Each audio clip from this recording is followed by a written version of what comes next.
You know, there's something magical about the taste of cherry in summer. Not the bright red artificial kind, but that rich, deep cherry flavor that summer brings back the memory of jukeboxes playing in the background, warm sidewalks underfoot, and laughter echoing from a soda fountain booth. Back in the 1930s and 40s, if you wanted that kind of cherry magic, you didn't just open a bottle of cherry coke. You made it yourself right at home, or with help from the popular counterman of the day, the so-called soda jerks, known for their flashy moves and sweet mixes. And today, we're bringing that flavor back. With just a few simple ingredients and a little mid-century charm, we're making our very own cherry syrup, vintage style. Welcome to Apaulo's Diner. Hello my friends and fellow Apollonians, welcome back to Apaulo's Diner. I'm your host Apollo Jupiter, and today we're diving spoon first into a nostalgic summer favorite. A luscious homemade cherry syrup just like grandma might have made.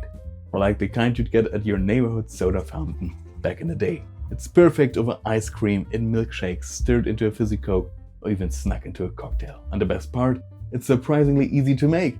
Let's get started! Here's what we'll need for about 1.5 cups or 360 milliliters of finished syrup. 2 cups, about 480 milliliters or 1 large jar of jarred or canned cherries. The kind that already comes in its own liquid. Back in the day, that was the go-to. Convenient, affordable, and available all year round. 1 cup or 200 grams of sugar. Now this might seem like a lot, but remember, we're making a classic syrup here, not a salad. If your cherries are already quite sweet, feel free to dial it back a little. 1/2 cup or 120 milliliters of the reserved cherry juice or water. If your jar didn't come with much liquid, just use water. It helps carry the flavor without overpowering the syrup. But if you do have enough of the original cherry liquid, definitely use it. It'll give the final result a more intense, deeper cherry flavor. 1 tablespoon, about 50 milliliters of lemon juice. Bottled lemon juice was all the rage in the 50s. Those little plastic lemons were a kitchen staple, but if you've got a fresh one lying around, go for it. And 1/2 teaspoon of almond extract, sometimes also known as almond aroma.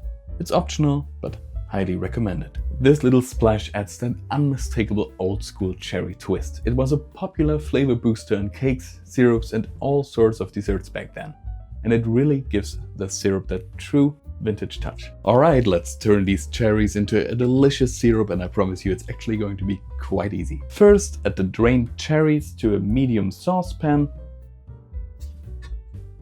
along with the sugar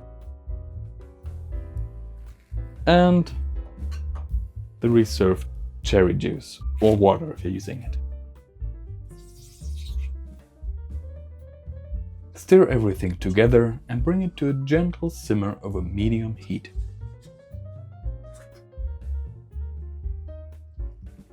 Be careful you don't want a hard rolling boil, unless you're secretly trying to summon a super sticky cherry volcano, which I strongly advise against. The whole process will take about 10 to 15 minutes. Adjust the heat if it starts to bubble too aggressively, and give everything a stir now and then. Let that cherry aroma fill your kitchen and already starts to smell like summer. So while this is bubbling away, let's take a little step back in time. Back in the heyday of soda fountains, the 1930s and 40s, this kind of cherry syrup was behind just about every counter. It was a staple for phosphates, sodas, sundaes, you name it. And the soda jerks? They were basically the bartenders of these so-called soda fountains. It was a bit like the sweet-toothed sibling of the American diner, focused on fizzy drinks, easy desserts, and quick snacks. And they weren't just mixing drinks, they were putting on a show. If you were lucky, your cherry coke came with a wink, a snarky phrase, and a spin of the glass. But with the rise of fast food chains, diners, and ready-made bottled soft drinks in the 50s, soda fountains slowly began to fade away. Still, the tradition of making syrup from scratch, that sweet little ritual lived on in home kitchens, family cookbooks, and summertime memories. Once your timer rings, and your cherries are nice and soft, and your syrup looks rich and glossy, it's time to mash. Grab a spoon, or ideally a potato masher, and press the fruit right in the pot to release their juices. Really go in there. We want to squeeze out every last drop of flavor.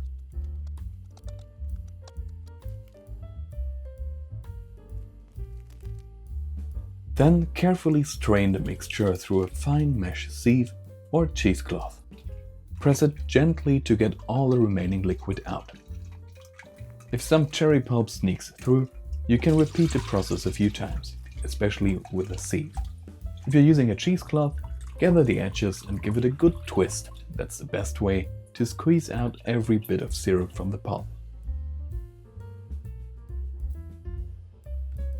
Now that we've got our gorgeous deep red syrup, it's time to add the finishing touches. While the syrup is still warm, stir in the lemon juice and almond extract. This is where that subtle brightness and old school cherry magic come together. Give it a quick stir and you're done. Don't worry if you see a few little spots forming on the surface. That's totally normal, it's just the oil from the almond extract. Now let the syrup cool slightly and then pour it into a clean, sterilized bottle or jar. You can use a funnel to keep things neat or just pour very carefully if you're feeling brave. But be warned, it's really sticky. Handle with care or you might find yourself glued to the bottle. As mentioned, this batch will give you about 1.5 cups or 360 milliliters of finished syrup. It'll keep in the fridge for up to 3 weeks, if it even lasts that long.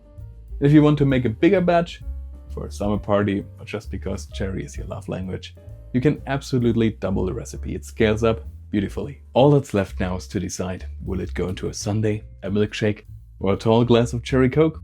Hard decisions, I know. In terms of serving sizes, I'd say use as much as you need for your personal taste. Depending on how much liquid you mix it with, the flavor will be stronger or more subtle, so feel free to experiment a little.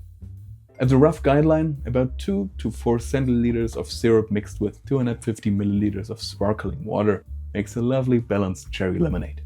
And if you want it sweeter and more intense, just use more until you reach your desired taste. So good. And there it is, your very own homemade delicious cherry syrup, just like they used to do it. Thank you so much for spending time with me here today at Apaulo's Diner, my friends and fellow Bolognians. I hope this cherry syrup brings a little sweetness and maybe a little delicious nostalgia into your summer. Stay tuned, soon there'll be even more delicious homemade syrups from the past popping up on this channel. In the meantime, check out this cool content right here. If you enjoyed this video, please give it a like, share it with a fellow cherry lover, and don't forget to subscribe so you don't miss what's next. Until then, stay sweet, stay curious, and as always, may your days be filled with warmth, joy, and just the right amount of syrupy stickiness. Have a wonderful day, and I'll see you in the next video.